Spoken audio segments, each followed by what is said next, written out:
Olá, seja muito bem-vindo ao Muito Além de um Projeto, o podcast da Sala de Arquitetos.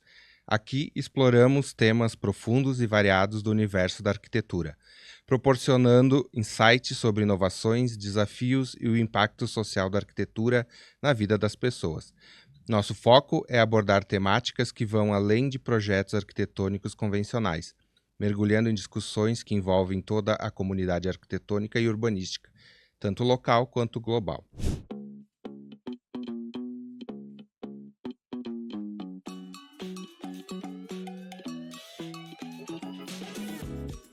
Eu sou Enis Stumpf, arquiteto, presidente da Sala de Arquitetos, e hoje estou aqui com convidados muito especiais. Me acompanham hoje aqui à mesa Simon Dalauba e Simone Fraga, arquitetos associados à sala, e o nosso convidado, engenheiro Matheus Fórmulo, engenheiro da Uzi Madeiras, isso?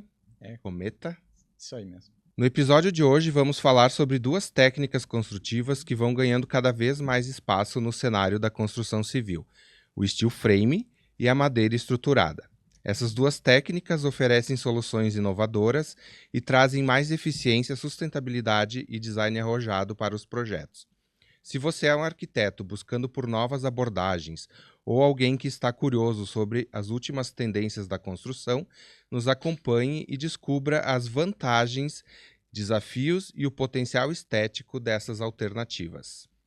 Esse episódio tem o apoio da Casa Serra Acabamentos, uma loja referência em Caxias do Sul, especializadas em louças, metais, revestimentos de alta qualidade, atendimento personalizado e curadoria impecável para transformar qualquer projeto em um ambiente único.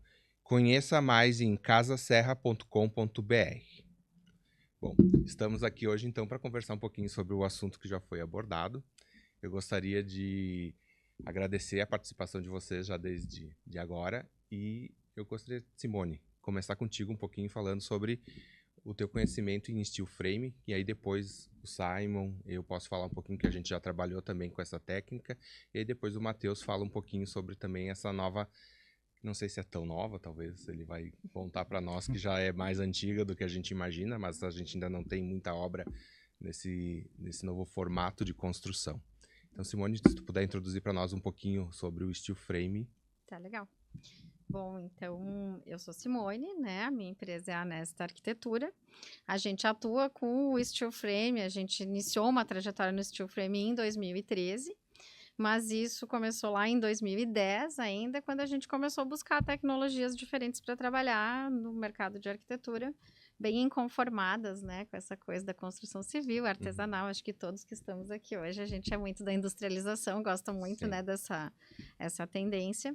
Nada é muito novo, né, Enio? É tudo já tecnologias muito antigas, mas pouco aplicadas no Brasil.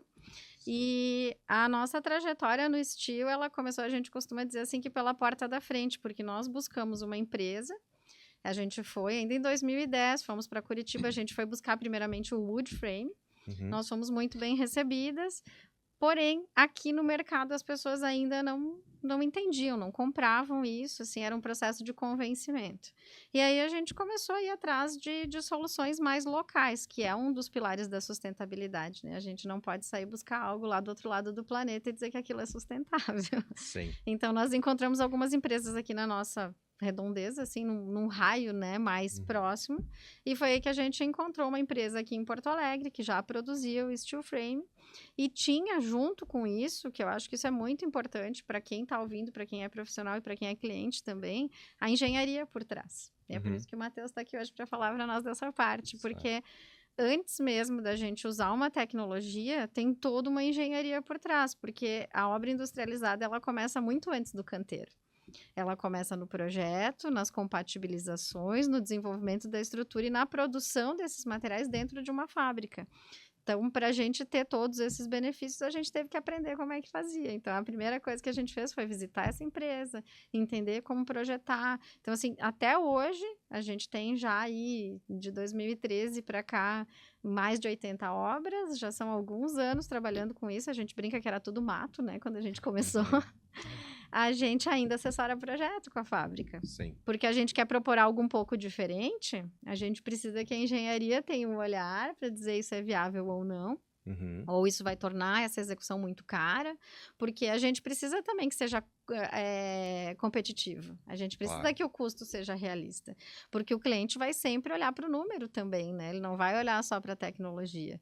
Mas no momento que o cliente entende todos os benefícios que esse tipo de tecnologia traz, é difícil alguém que não se encante, porque junto com a sustentabilidade vem conforto térmico, vem a possibilidade da gente fazer uma casa seca, vem muitas coisas legais aí que eu acho que todo mundo vai ter muito para contribuir hoje aqui no podcast para falar disso, né? Da parte que é realmente o porquê de usar uma tecnologia melhor, que na nossa opinião, né, Sim. lá do escritório é muito melhor.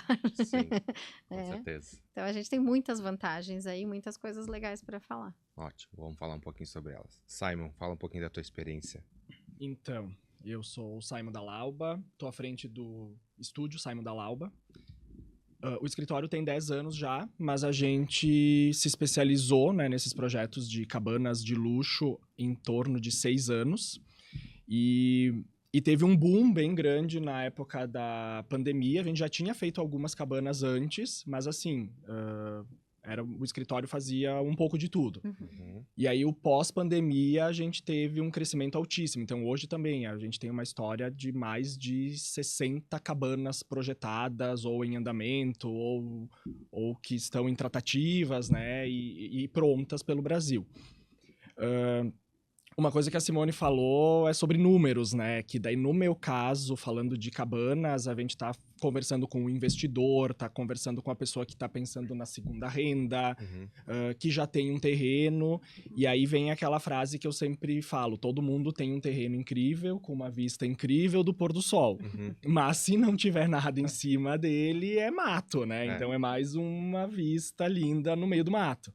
Então a gente também tentou trazer essa percepção nossa de entender que precisa ter um planejamento, precisa avaliar esse terreno antes até mesmo de pensar as construções. Então hoje a gente também trabalha com um master plan da área como um todo para pensar as construções e as possíveis expansões. E aí quando a gente vai pensar na cabana, ela precisa ter aquele papo do custo-benefício muito presente.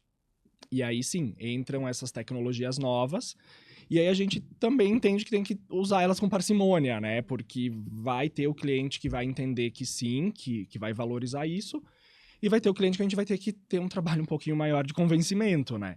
Mas a mesma coisa, quem já utilizou de projetos nossos, a gente percebe que os discursos são diferentes de quem trabalhou com a construção tradicional, né? Então, aquele papo de chover uma semana e a obra parou, quando a gente está tratando de uma construção offside, isso não é um problema. Perdi meu material, minha montanha de areia diminuiu com a chuva, tudo isso que a gente escuta, principalmente em área rural, né? Então, pensa, às vezes tem cabanas que a gente faz no topo da montanha, coisas assim, né?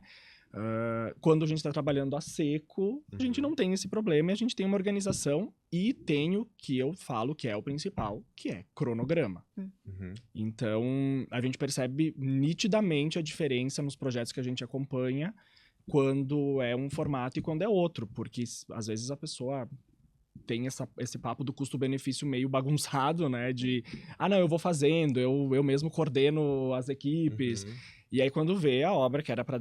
que a gente fala, né? Dá para construir em 40 dias. Sim, dá, mas tu precisa de 3 meses de organização antes.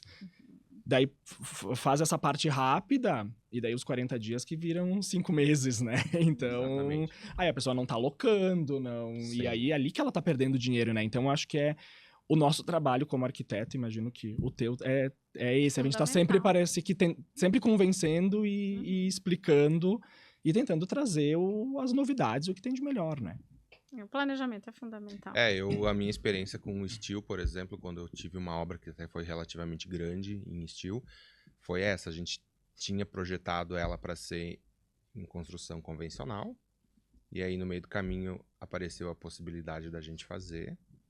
E aí, claro, a gente esbarrou em algumas questões de engenharia, né? De compatibilização. Exato, de fazer compatibilização de projeto. Então, Além do steel todo, a gente precisou fazer grandes estruturas em aço, porque tinha vãos grandes, e aí isso também acabou onerando um pouco o sistema, que se fosse pensado desde o início em fazer com o steel, a gente poderia ter pensado em alternativas para mitigar essa necessidade do aço pesado. E aí a gente acabou tendo um acréscimo de valores na construção. Mas o mais interessante foi assim que, quando a obra começou, foi muito rápido, né? O cliente chegava em casa, que era uma ampliação da residência, e ele chegava todo dia e a casa tinha, tipo, quase que surgido assim como Do nada. do nada. E aí foi engraçado, porque daí quando chegou nas etapas ali de revestimentos e acabamentos, a velocidade daí volta a ser a mesma de uma obra tradicional. E aí ele começou, meu Deus, mas agora essa obra não anda, essa obra tá sempre parada. Eu digo, não está parada, ela está andando, só que agora ela está no ritmo normal de qualquer outra obra, né? Antes é que estava num ritmo muito acelerado. Então, é muito interessante a gente poder acompanhar e ver essa velocidade que um sistema industrializado de construção tem, né? Porque chegou na obra aquele caminhão cheio de aço, alguns painéis já vieram montados, outros foram montados em loco, e aquilo começa a ser levantado em cima da fundação, e quando tu levanta, em 2 tempos, tu tem toda a casa já, tu consegue ver todo o formato da casa, né? Tipo, a volumetria que foi aparece, pensada, né? tu já consegue enxergar uma coisa que numa construção tradicional vai ter que esperar subir toda a parede, depois vai ter que esperar fazer a estrutura de telhado e alguns outros anexos de volumetria. Então até o cliente conseguir ter uma noção da volumetria total da casa, né? Ele vai, ou da construção, qual for, enfim, demora um tempo, né? E ali no steel a gente vê essa velocidade que é muito rápida, e o sistema em si, ele tende, todas as suas etapas são muito rápidas, não é só o levantar as estruturas, porque depois quando vem os emplacamentos, isso também acontece de forma muito rápida, né? Eu acho que é um bom gancho para a gente também depois dar a palavra para o Matheus falar para o salto que isso está dando para a construção off-site e para a construção modular.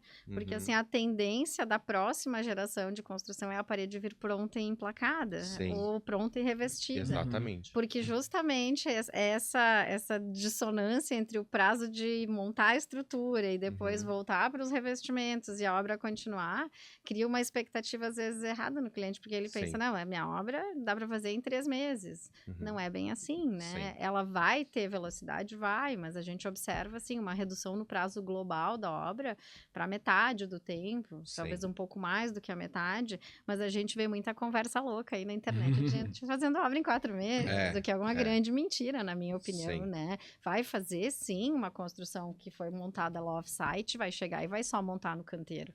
Aí, ok, mas não uma construção de steel emplacada em loco, que tem fundações, que tem... Exatamente. Então, assim, a gente vai evoluir ainda mais, mas a gente precisa entender os reais prazos das coisas e como isso é planejado para que seja rápido lá no canteiro, porque também se não for planejado não vai ser rápido, né? Uma outra coisa que eu percebo, assim, que quando tu trabalha com essas tecnologias diferentes, né, diferentes no sentido, porque é tudo muito novo para nós aqui no Brasil, né, o conhecimento que a gente tem enquanto profissionais da área da arquitetura também é um conhecimento pequeno ainda. A Simone está sempre buscando participar de feiras, eventos e visitas técnicas, enfim, para entender melhor. Eu me lembro que na época que eu fiz essa obra, eu também fui participar de alguns eventos e tentar conhecer um pouco mais o sistema, e acredito que é um passo que a gente vai ter que dar, e os profissionais que trabalham com isso também vão ter que ter essa visão de mudar toda a forma de pensar o projeto. Porque tu começa a ter que valorizar muito mais a etapa de projeto e planejamento dessa obra. Então, isso demanda tempo. Então, aquele projeto feito em 10, 15 dias ali, para despachar para a obra de qualquer jeito, isso não existe. Existe muito planejamento, muito detalhamento, muitas reuniões, vai para para a empresa que vai produzir. Sim, que tem tudo muito isso desse pra vai e nós. volta, né?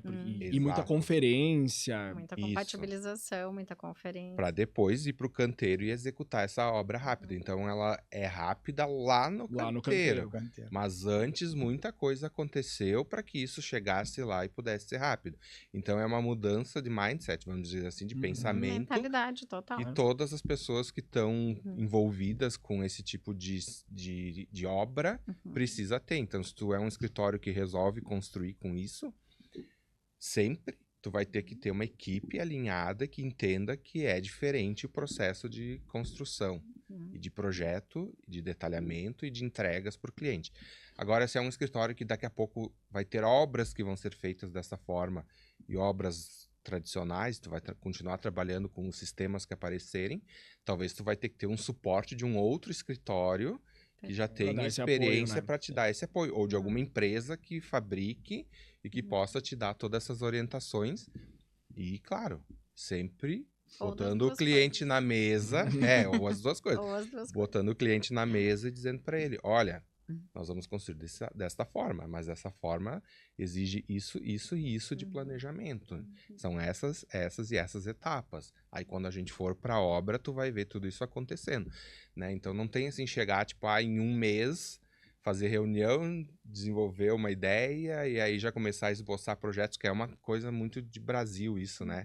A gente não investe em projeto, a gente vai resolvendo as coisas em obra.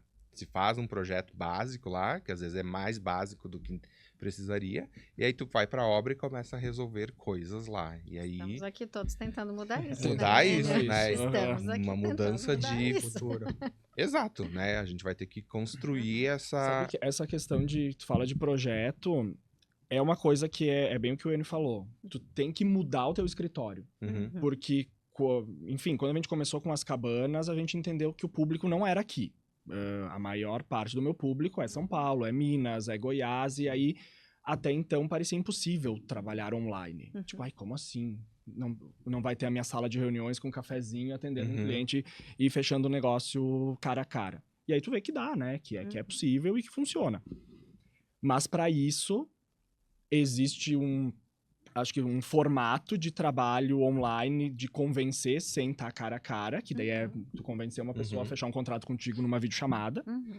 E também o entendimento que o projeto tem que ser muito completo. Então, isso foi uma coisa que a gente trouxe, porque isso que tu falou é real.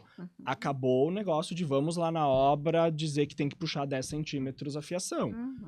O projeto tem que estar muito completo, e aí isso é o que a gente preza hoje, né? A pessoa tá lá em Jericoacoara executando uma obra, a ideia é que ela não tenha que me ligar. Ela tenha tudo o mais completo possível.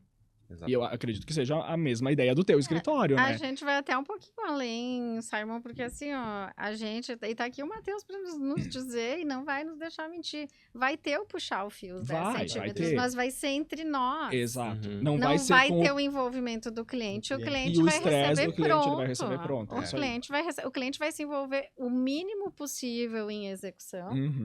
E o máximo possível em aproveitar a casa dele. Então, assim, ele tem que estar lá para receber o que ele comprou. E a gente tem muito isso de eu comprei uma coisa e foi mudando no meio do caminho e terminou outra, né? Isso é da nossa profissão, eu nunca vejo isso em lugar nenhum. Tu não vai comprar um carro e aceitar receber outro. Não vai acontecer. Então, assim, isso do projeto ganhar corpo e mudar, eu vejo também como uma coisa até um pouquinho, que vai um pouquinho além dessa questão de convencimento. Hoje o cliente vem comprar da gente porque ele quer comprar da gente, porque ele tem um perfil diferente. Se o cliente for do perfil que quiser ficar mudando no final da obra, ele não quer uma obra industrial. Ele quer ficar mudando na obra. Ele quer uma obra que ele possa ter o domínio de ir alterando as coisas. E vai ter profissional para atender ele, mas não é o cliente que a gente atende.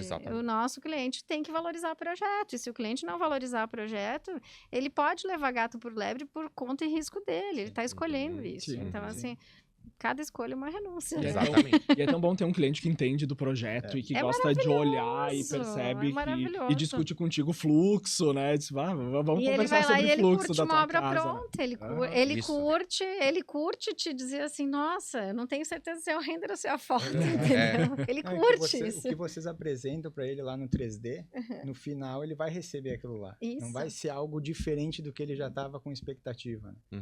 Então esse que é o mais interessante ali do tu projetar de forma certa desde o início, né? Todo esse tempo inicial aí que toma.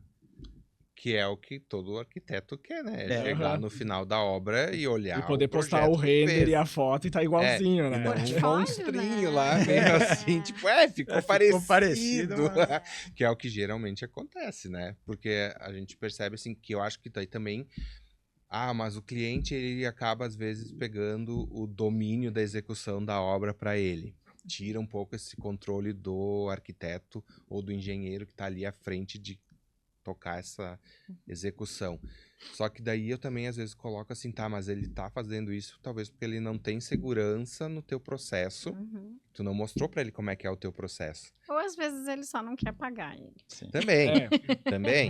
Mas a maioria das vezes eu percebo assim, a questão da insegurança, né?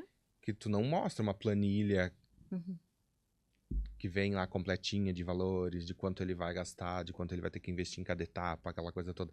E aí ele acaba ficando, tipo, inseguro. E aí eu digo assim, às vezes não é só o profissional, porque muitas vezes tu entrega um projeto e isso vai para uma empreiteira ou alguém que vai executar e a gente percebe, de novo, é uma cultura nacional, é uma cultura do Brasil de não se mostrar com clareza todos os processos e todas as etapas para quem está contratando o serviço de um arquiteto e depois de uma construtora que vai executar a obra do cliente. E aí a gente vê assim, o cliente inseguro com relação a valores, e aí começa essas questões assim, questionar e querer alterar, e vamos buscar alternativa mais barata. E às vezes nesses trocas e mexe aqui, mexe lá, se tu for botar na ponta do lápis depois no final, ele gastou mais. Porque tudo que tu precisa refazer é custo. É custo. Ou mesmo que a gente altere ainda em projeto uma decisão, daqui a pouco tu altera para um produto mais barato, que depois, quando tá executando, começa a apresentar problema, e aí tem que descartar e voltar para a alternativa inicial, especificada, e aí tu já botou um dinheiro fora. Então, essa questão toda de planejamento, né? Fora o desperdício que pouca gente contabiliza e trabalha ali com alvenaria convencional e só de resíduo tem alguns materiais que vai 30% fora, que é uma conta que ninguém faz, que não tá na planilha de ninguém, nem de quem apresenta boas planilhas, não tá essa conta lá. Porque eu me lembro quando eu finalizei essa obra que eu fiz em Steel, quando terminou, que a gente limpou todo o terreno lá e para poder depois entrar a empresa de paisagismo, a quantidade de resíduo que saiu foi ridícula, sabe? Tipo, perto do que sairia de uma obra convencional. E sem contar que no que a gente subiu, a gente cobriu ela e começou o inverno. E foi um inverno aquele ano, não foi extremamente rigoroso, mas foi um inverno que teve bastante episódios de chuvas. E a obra continuava acontecendo lá, porque estava coberta. Então, a gente não teve que fazer pausas. A gente começou a obra no final do mês de março e no Natal eles estavam comemorando o Natal na casa nova, no espaço novo que eles tinham feito lá na ampliação da residência deles. E não era uma ampliação pequena, nós estávamos falando de 280 metros quadrados de área ampliada. Então, tipo, é praticamente uma casa inteira nova. Então, foi uma área muito grande. E o interessante foi isso, né? Poder ver, assim, que o cliente, no final, ele ficou satisfeito com aquela velocidade, com aquela agilidade, com aquele... Até porque ele continuou morando na parte da casa que não foi mexida e, de certa forma, ele estava dentro do canteiro de obras, né? E aí isso também é uma coisa que gera estresse, que é bagunça, é equipes de trabalho, é sujeira e era tudo muito organizado, tudo muito limpo, tudo muito separado, aqui é tal coisa, ali é tal coisa. Então, tipo, não envolvia o acesso da casa, eles podiam trafegar tranquilamente por dentro do terreno. Então, foi assim uma escolha acertada, que na época eu achei que foi bem interessante. Mas vamos falar um pouquinho com o Matheus agora. Tipo, Matheus, fala um pouquinho do teu produto, do teu trabalho, da empresa. Então, eu sou o Matheus, sou engenheiro e hoje eu trabalho mais com estruturas de MLC, que seria a madeira laminada colada. Acredito que muitos ainda não conhecem o que é madeira laminada colada. Eu não conheço. Até mesmo eu converso com meus colegas engenheiros, arquitetos, e a pessoa às vezes... Eu explico e mesmo assim não entende o que é, né? Que seria basicamente uma madeira engenheirada. Certo. E também com estruturas de wood frame. Contando um pouco da minha história, como é que eu comecei a entrar nesse ramo da madeira. Há 10 anos atrás eu fiz um intercâmbio para a Austrália, que aí já entra também a questão de diferença entre Brasil e Austrália. Né? Lá, quando eu acabei trabalhando em obras e tudo mais, e eu tive muito contato com o sistema de wood frame. Acredito que lá 70% das casas são construídas no wood frame. E aí a gente vê a diferença aqui no Brasil. Quando eu voltei para cá, eu comecei a tentar procurar pessoas que estavam nesse ramo, porque eu tinha gostado, eu vi que era uma inovação, uma coisa diferente, porque para nós aqui, o concreto e o aço, eles evoluíram e a madeira ficou lá para trás. E nos países mais desenvolvidos, a gente vê que eles cresceram junto. Sim. Então, hoje ali, se tu pegar... Na Europa, tem prédios de madeira de 18 andares. Aqui no Brasil, estão fazendo hoje, primeiro em São Paulo, de 4 andares. Então, a gente vê que a tecnologia não desenvolveu. E a gente está aqui para tentar botar que o arquiteto, ele tem essa coragem de chegar, buscar essa inovação, conseguir ver que tem produtos diferentes no mercado e que são eficientes. Certo. Se tu pegar a madeira hoje, quando tu coloca ela numa construção, ela é um ser vivo lá dentro. Então, hoje ela retém o gás carbônico mesmo ainda estando lá na estrutura. Se tu pegar em comparação com o concreto, vamos supor, 1 metro cúbico de madeira, ele retém 1 tonelada de gás carbônico. Agora, o concreto, ele tem 1 metro cúbico de concreto, ele gasta 1 tonelada de gás carbônico. Certo. Então, a gente tem essa discrepância na sustentabilidade, principalmente, né? E também na parte de inovação ali da fabricação e tudo mais. Hoje, nós trabalhamos, grande parte do nosso produto ele é industrializado. A gente tenta fazer tudo o projeto antes, como a gente comentou, estudar, fazer o estudo com o arquiteto, a compatibilização, produzir todas as peças na fábrica, para depois levar para a obra e fazer aquela montagem do Lego. Que é tudo encaixe, tu já tá lá, tu fez todas as peças certinhas, até uma obra que a gente participou com o pessoal da Simone, ali, a Vivanesta, se eu não me engano, tinha mais de 2.000 peças que a gente contabilizou, que a gente levou para a obra, tudo cortada, montada, e simplesmente fomos lá e começamos a encaixar. Em 15 dias, nós estávamos com uma estrutura totalmente montada. Não foi só em madeira, a gente acabou utilizando aço também. Certo. As fundações foram de concreto, mas 70% da obra foi feito em madeira. Sim. Então, acho interessante a gente sempre buscar essa estrutura mais híbrida, tentar botar um pouquinho da madeira, de um material sustentável na obra, para que a gente vá caminhando assim, em passos devagar, como nós estamos indo no Brasil, mas Sim. de uma forma ou outra eu acho que se cada um conseguir botar um pouquinho, a gente vai ter um ganho lá na frente, né? Porque a sustentabilidade é o futuro. Sim. Só que a gente tem que trabalhar hoje, né? Para lá na frente as outras gerações ter esse benefício, né? Sim, começar a enxergar essas novas possibilidades de construção, né? E como profissional, a gente ter essa visão também do material certo para o uso certo, sabe? Porque foi muito o que aconteceu nessa cabana, né? O cliente queria algo arrojado, diferente. Ela não é só curva, né? Ela tem 10 metros de altura. 10 metros de altura, uma estrutura de ela madeira. Ela é gigante, então assim, é curva, é balanço. E assim, a gente olhou para o steel, olhou para aço, olhou para a estrutura convencional e olhou para a madeira. E a gente teve uma melhor resposta na madeira. Sim. Então assim, não tinha outro material mais adequado para aquilo. Então a gente tem uma tranquilidade de dizer que especificou bem também, né? Sim. É sustentável, é melhor, é leve, fez todo o trabalho. Tem essa questão de sustentabilidade ligada a ser mais saudável, né? Quando a gente fala dessa questão de gás carbônico, a gente está falando de uma obra mais saudável. E respondeu melhor ao design. Então, a gente tem que ter essa visão de usar outros materiais e não só aquilo que a gente conhece, né? Então, precisa abrir o olhar para coisas novas e trazer para o cliente a melhor resposta para o projeto que ele está nos solicitando. Então, a gente vê isso também como uma atuação profissional mais completa, né? Um profissional mais completo, ele tem que sair da casinha dele e olhar para coisas diferentes. Sim, o tempo inteiro estando em busca de conhecer técnicas, tecnologias, materiais e alternativas, né? A madeira tem essa coisa, minha opinião, que as pessoas trazem como se tivesse que ser só algo muito simples para ser feito de madeira, né? Então também quando fala de cabana, eu olho pro projeto ali que vocês estão fazendo e eu penso, bom, depois que ela tiver coberta, né, as pessoas nem vão talvez saber que é de madeira. Mas quando entrar, vai ter a surpresa. Isso, né? e aí eu vejo que, tipo, não, uma frame, sim, ela pode ser de madeira e deve. Mas aí, quando tu faz 2 andares, um balanço, não, teria que ser aço, teria que ser concreto, teria que ser alvenaria, aí a gente vê que não, né? Sim. Tanto que nós temos um exemplo que é a Cabana Everest, que é uma casa toda branca, que fica ali em Piquete, no interior de São Paulo. E quando eu estou conversando com os clientes sobre portfólio, ninguém acredita que seja de madeira. Mas como? Como de madeira? Não, ela é toda de madeira. É possível. E a gente sabe que é possível muito mais do que aquilo, Sim, né? Claro. Mas tu vê que uma coisinha que só saiu um pouquinho do tradicional, da cabaninha padrão, o senso comum já não entende que É poderia ser. Cultural, né? A nossa cultura da imigração italiana, ela veio de casas de madeira Exato. muito Sim. simples. Muito simples, Então, né? as pessoas têm no imaginário delas a casinha da imigração E até italiana. tem uma ideia que se usar madeira vai ficar um projeto simplório, né?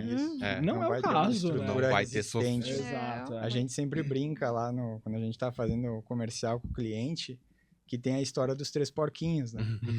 Que é a casa de palha, a casa de Sim. madeira não resiste, a única que resiste é a de alvenaria. Alvenaria. Então já vem dessa cultura ali que vem arrastando, Sim. que a estrutura de madeira não é resistente, mas se tu pegar o MLC, até nós estava conversando, tu consegue fazer um vão ali de 12 metros, uma viga de 12 metros de comprimento, com até 1 metro de altura, consegue vencer grandes vãos. Ela é tão competitiva quanto o concreto nessa questão de resistência.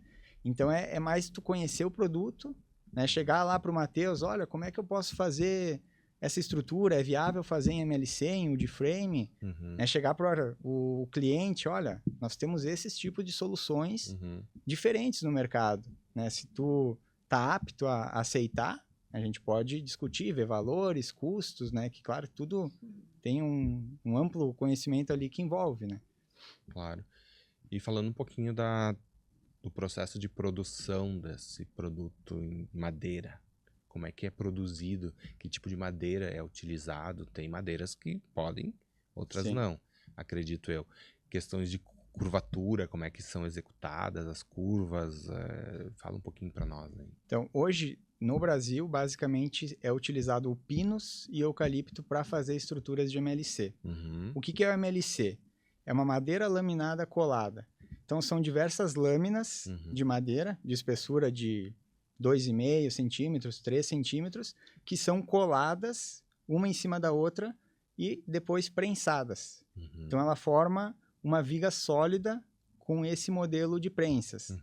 Então, a gente consegue... Hoje, se tu pegar uma madeira serrada, tem até 6 metros de comprimento comercialmente, né? Mas aí a gente consegue fazer a união dessas madeiras de 6 metros, que se chamam finger, que tu consegue unir até infinito.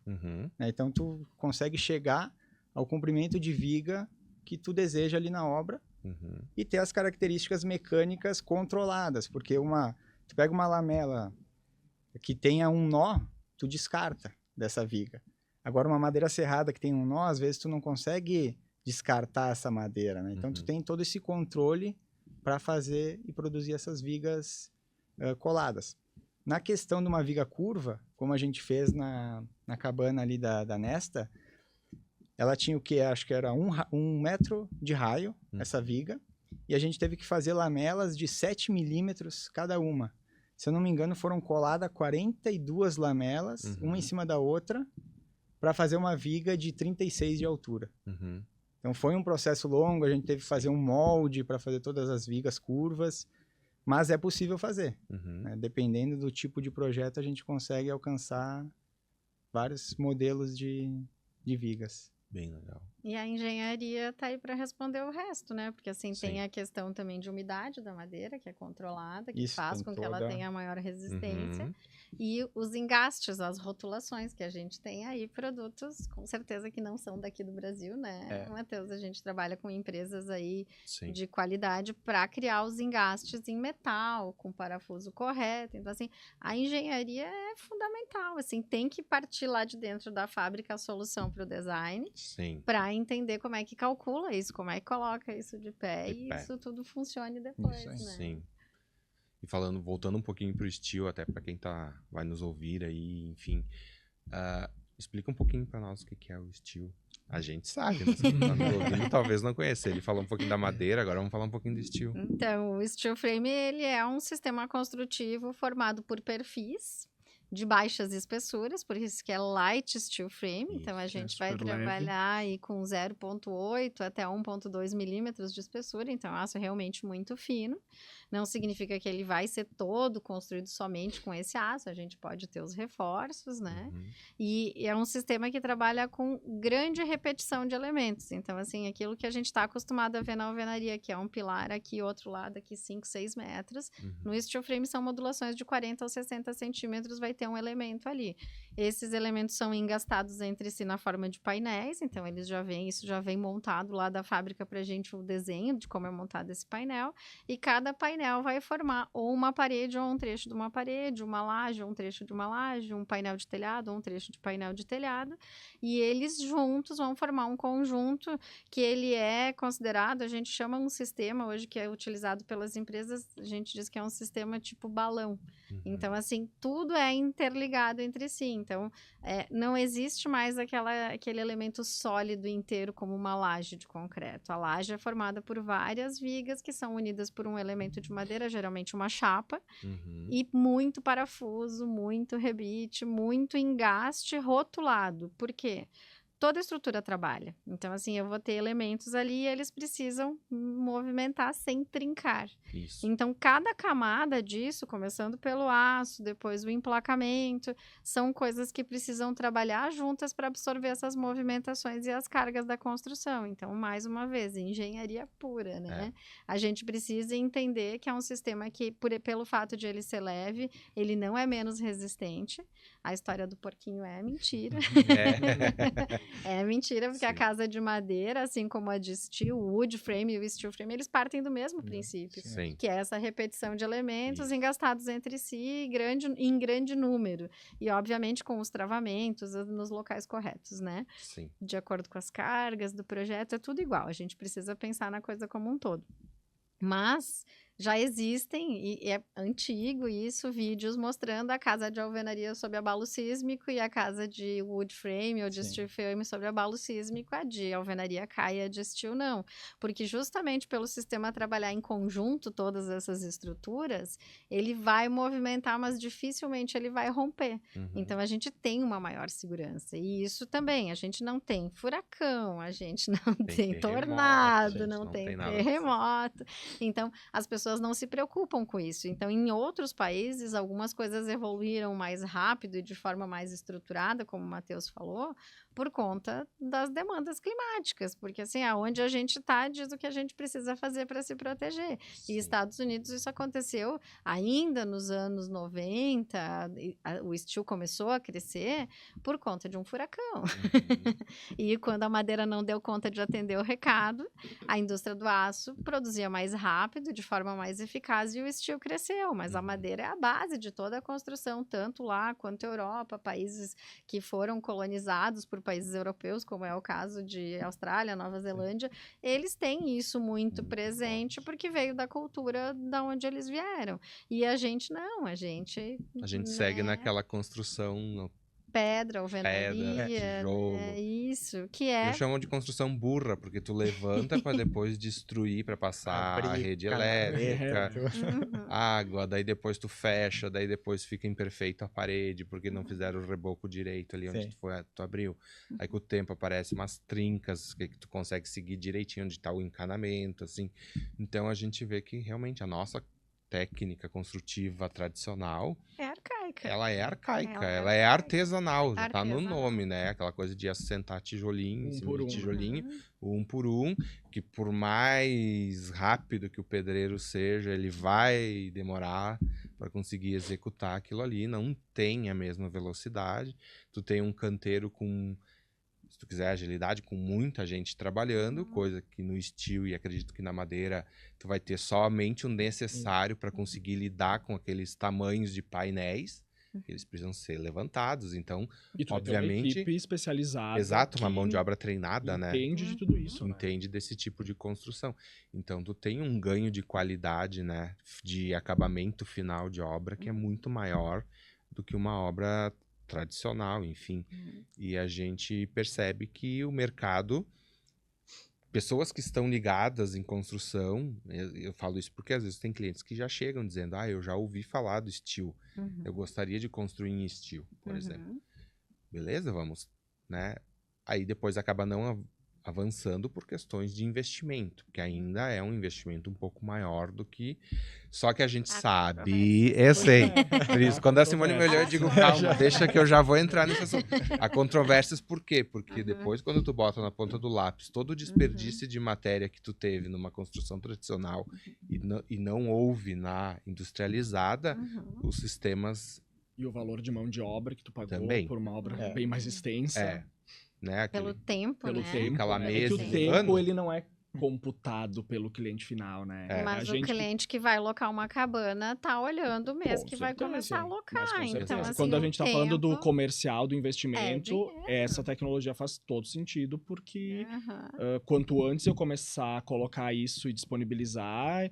Porque acaba que vira meio que um projeto comercial, né? A pessoa já começa a ter um Instagram, já começa a rodar isso e posta vídeos da obra e tal. E lança um calendário, né? Quem vai ser o primeiro a se hospedar. Aquilo tem que ficar pronto, pré-reservas. Sabe uma coisa que tu falou, Simone, que eu achei interessante, que eu ouvi muito, eu ouvi até de container, o medo do container sair rolando com o vento. E aí, isso ainda é uma coisa que a gente tem que explicar, né? Porque essa tecnologia, tu vê, ela veio de países que sofrem com isso muito mais do que nós, né? Então, eu explico bastante que o steel frame não sai voando. Que é o fator cultural, né? Porque acha que o tijolo ele é pesado, o bloco ele é pesado, então isso fica no chão, né? O resto voa. E tipo, não, como tu falou, tem engenharia por trás, né? Mas a gente tem uma explicação para isso. O nome disso é ser humano, e o ser humano tem a curva da inovação. Eu não sei se vocês já ouviram falar sobre isso, mas é assim. A curva da inovação é assim, tem uma meia dúzia que topa fazer coisas novas, aí quando o negócio começa a chegar aqui bombado, aí vem o restante. Então, assim, aquele recorte de mercado das pessoas que topam inovar, que já estão fazendo... elas são as pessoas que a gente está atendendo hoje. Sim, exatamente. Daqui a pouco vai ficar mais popular, mas não é uma coisa que acontece do dia para a noite. Exato. A gente, quando começou a trabalhar com steel, se falava em 2% do mercado de potencial de compra de steel frame. Não atingimos 2% ainda. Então, assim, é muito pouco comparado com o universo de obras do mercado brasileiro, e ainda as dúvidas são as mesmas do início, porque assim, aquele cliente que vem pronto, que quer, que sabe o que está buscando, ele é assim, quase nada, ele não representa muita coisa ainda. E agora que está começando a popularizar, o que acontece antes do cliente estar mais preparado é muita gente querendo aproveitar a oportunidade de mercado. Então, também tem uma leva de pessoas aí dizendo que faz o que sabe fazer, o que quer fazer, que não sabe fazer, que queima o sistema e deixa as pessoas receosas. Então, a gente sempre diz assim, são pilares, né? A gente precisa de uma boa engenharia, a gente precisa de uma boa indústria, a gente precisa de um profissional que se assessore com esses dois, não pode ser um profissional que também diz que sabe fazer e não trabalha com isso ou não busca ajuda para fazer. A gente precisa de mão de obra que saiba o que está fazendo, e a gente precisa de planejamento. E tudo isso para atender um cliente preparado, que queira fazer e que confie no teu trabalho. Então, a gente trabalha muito com a questão de autoridade, desenvolver o escritório para isso, para atender aquele cliente que está preparado. Porque o cliente que não está preparado, ele vai fazer a pergunta dos 3 porquinhos. Ele vai continuar achando que ele não deve investir naquilo porque a casa é frágil, porque a casa vai cair. Tá, mas e se eu der um soco na parede? A parede vai... As perguntas são as mesmas. Há 12, 13 anos eu ouço as mesmas perguntas. Mas a minha resposta, quando me falam do soco e o pontapé na parede, mas tu faz isso na tua casa de alvenaria? Porque eu não dou soco na parede, né? Eu nunca fiz isso. Eu nunca fiz isso. Em casa de material nenhum, né? Pois é. Então, esse cliente, ele não tá educado ainda para trabalhar com o sistema. Então, assim, o cliente preparado, e aí a gente entra nessa que somos associação, né? Enio, a gente está aqui para trazer novidade, a gente Exato. está aqui para falar disso. Eu busco muito fora, há muito tempo, conhecimento, porque aqui a gente está começando a engatinhar. São Paulo já tem eventos, a gente estava falando, né? Vai ter evento Sim. agora de modular, evento de steel, o congresso de steel frame deve estar na 3ª, 4ª, 5ª edição já, enfim, as coisas começam a acontecer. Mas daí ali em outubro eu vou lá para a região da Escandinávia para não ver prédio de 4, para ver prédio de 40 Isso aí. andares, hotéis, para ver outras coisas, porque lá está muito mais evoluído. Sim. E quem está promovendo esse contexto todo é quem está vendo um mercado querendo comprar madeira, querendo usar a madeira, querendo inovar, querendo reproduzir o que está vendo lá fora e não encontrando profissionais para fazer o projeto. Porque a indústria já tem. Tem aqui, a gente tem em Caxias, gente.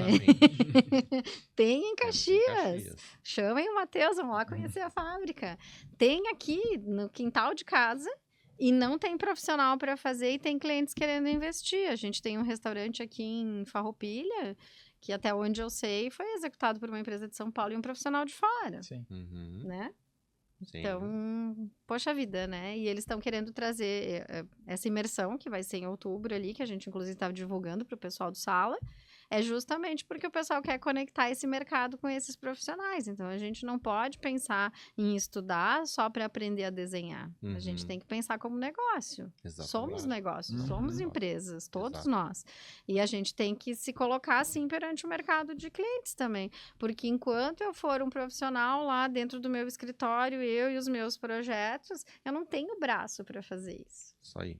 A gente acaba ficando com medo de especificar, porque acha que vai ficar caro chamar outro profissional para me ajudar para vender esse projeto. Eu tenho medo de não vender o projeto porque o projeto ficou caro. Então, assim, a gente precisa abrir a mente, porque tem o cliente para comprar isso e ele quer, e às vezes ele desiste porque ele fica com medo. É aquilo que eu tava falando da questão de abrir a mente, né? De mudar a forma de pensar. Porque é uma tecnologia de construção diferente, então tu vai ter um canteiro de obras que vai funcionar diferente, tu vai ter uma etapa de projeto que é completamente diferente, né? Com muito mais tempo de planejamento. Tu não vai projetar e resolver todo o projeto sozinho, é multidisciplinar, tu vai ter que ter a consciência de trabalhar com outros profissionais te assessorando naquilo que tu não é capaz de resolver. E aí também entra muitas vezes aquela questão, não, é mais seguro, eu tô na minha zona de conforto, eu fico quietinho aqui dentro do meu escritório, resolvendo as coisas do jeito que eu já sei resolver há muito tempo e bola pra frente. E nunca perde o medo de perder um negócio ou perder um cliente no lugar de ganhar junto com outro colega e fazer alguma coisa diferente, né? Exatamente. Vamos ganhar juntos, né? Ninguém sai perdendo. E principalmente o cliente não sai perdendo e o mercado não sai perdendo. E eu acho que a gente tem que aproveitar essas oportunidades para realmente mostrar isso para mais pessoas, né? Na época ali da Casa Cor de 2023, a gente também foi convidado, uma parceria com a Audi, vamos construir uma cabana. Eu podia também ter feito qualquer tipo de cabana, poderia ter trabalhado com uma alvenaria que eu tava lá, mais seguro, mas não, vamos fazer uma coisa diferente.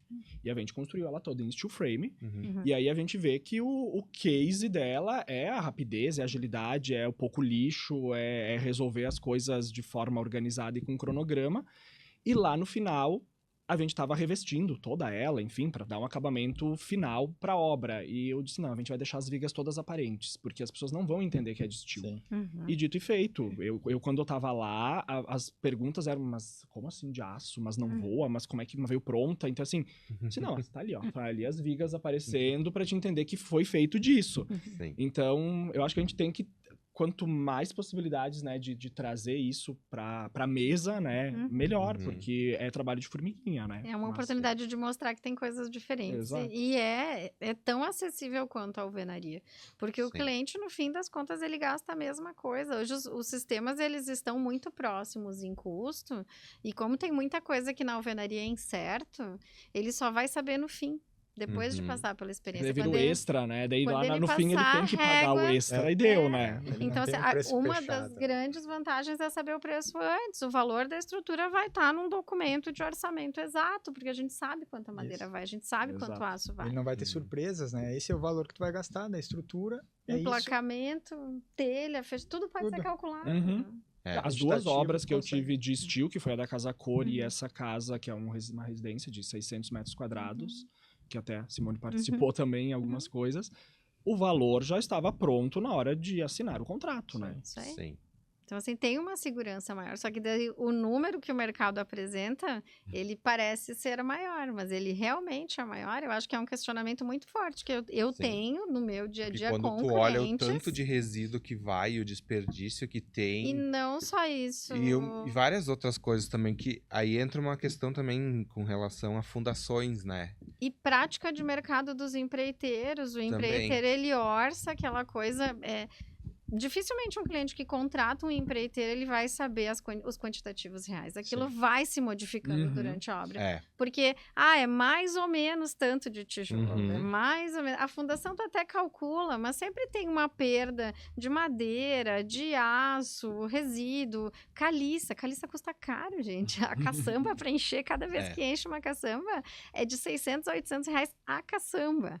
E Tá gera lixo, né? muito resíduo. E é dinheiro botado fora. Sim. E lá no final, quando planilha tudo isso que tu realmente gastou, eu tive muitos clientes que desistiram do steel por conta da planilha. Muitos não, 2 ou 3, assim. A gente tem um histórico bom de fechamentos, assim, porque a gente mostra os números antes. Sim.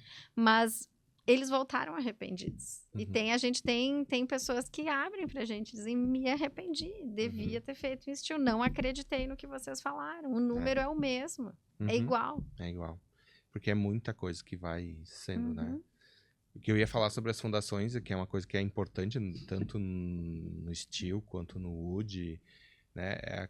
Como são construções leves, tu tem uma economia grande também na etapa de fundações, né? A gente que tem aqui na nossa região, principalmente um solo que é muito variado, tu pode ter dentro do mesmo terreno sapata rasa e... Estaca. E profunda estaca de não sei quantos metros de profundidade dentro do mesmo terreno.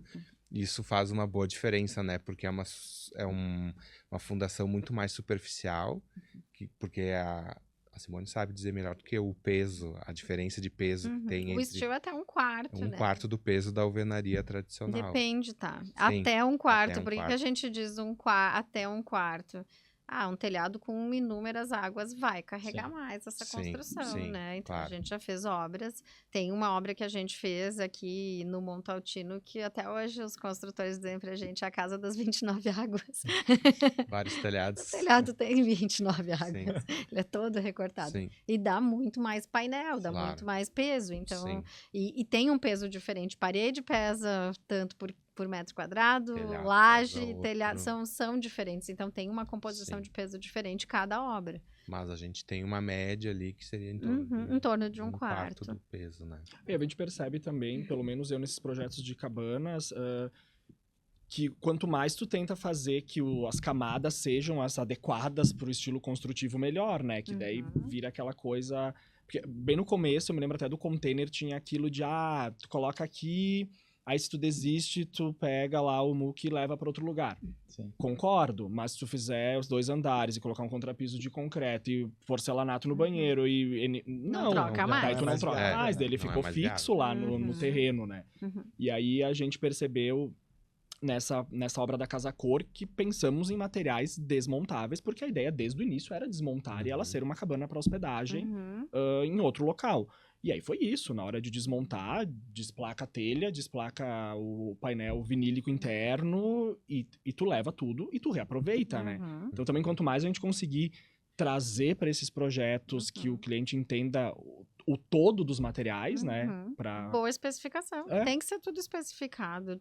Cada material tem a sua função, né? Sim. A gente tem muito essa coisa do cliente, às vezes, querer que fique igual à alvenaria.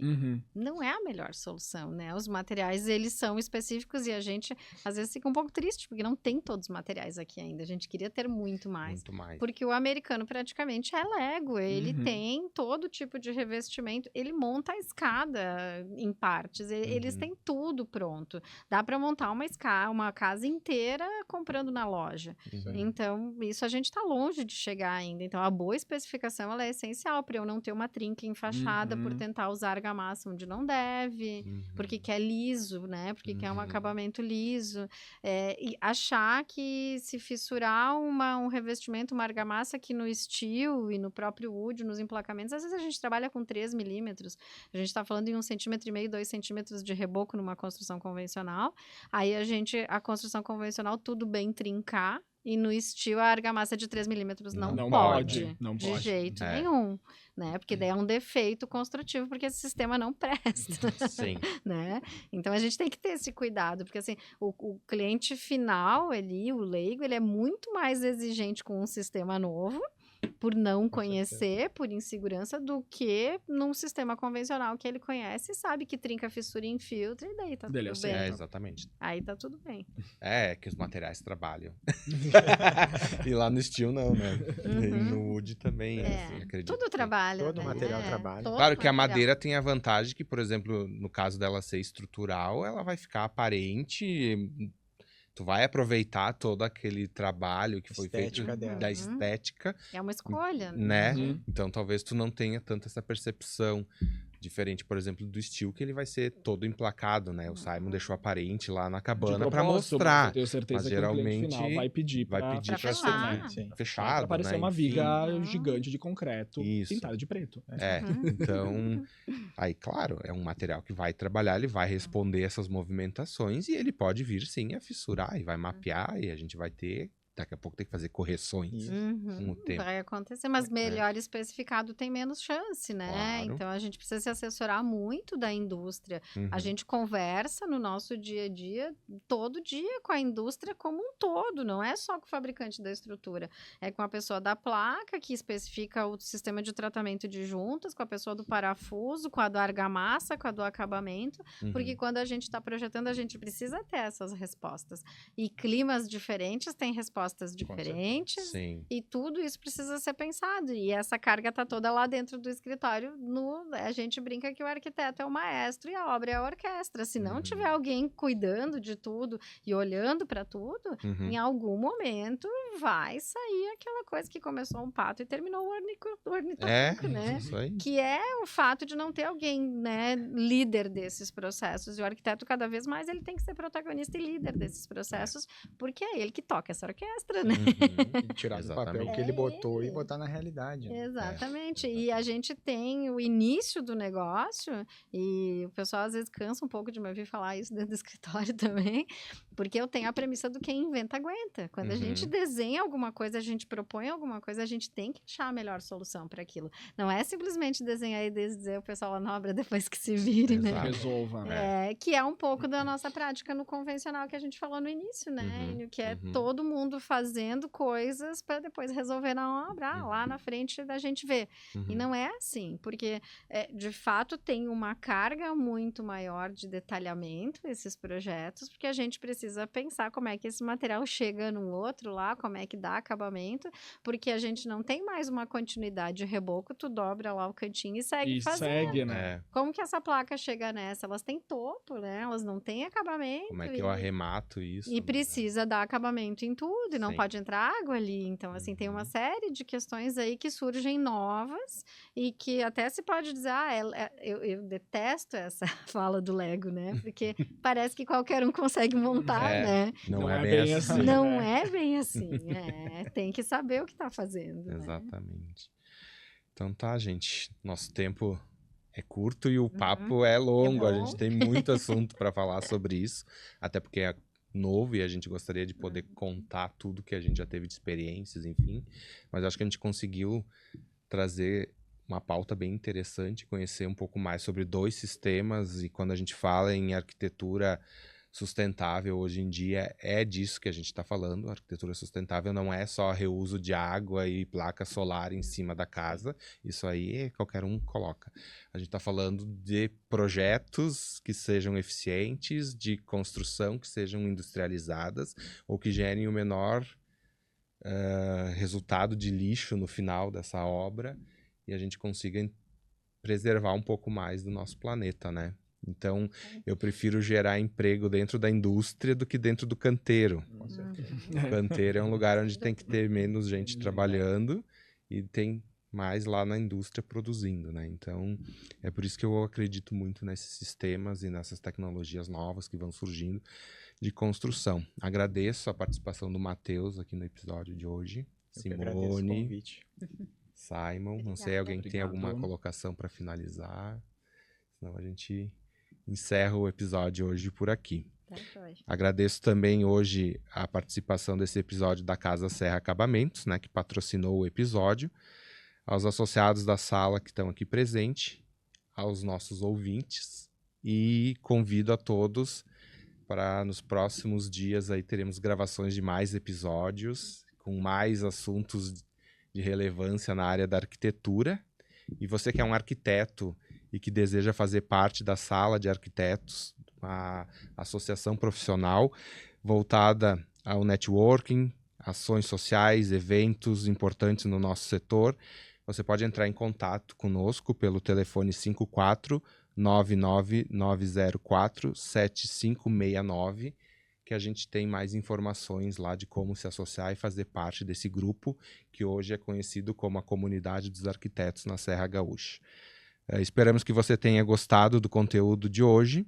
Para ver outros episódios, acesse Associação Sala de Arquitetos no YouTube ou procure por Muito Além de um Projeto no Spotify. Até a próxima edição e obrigado a todos. Obrigado. Obrigada. Obrigado.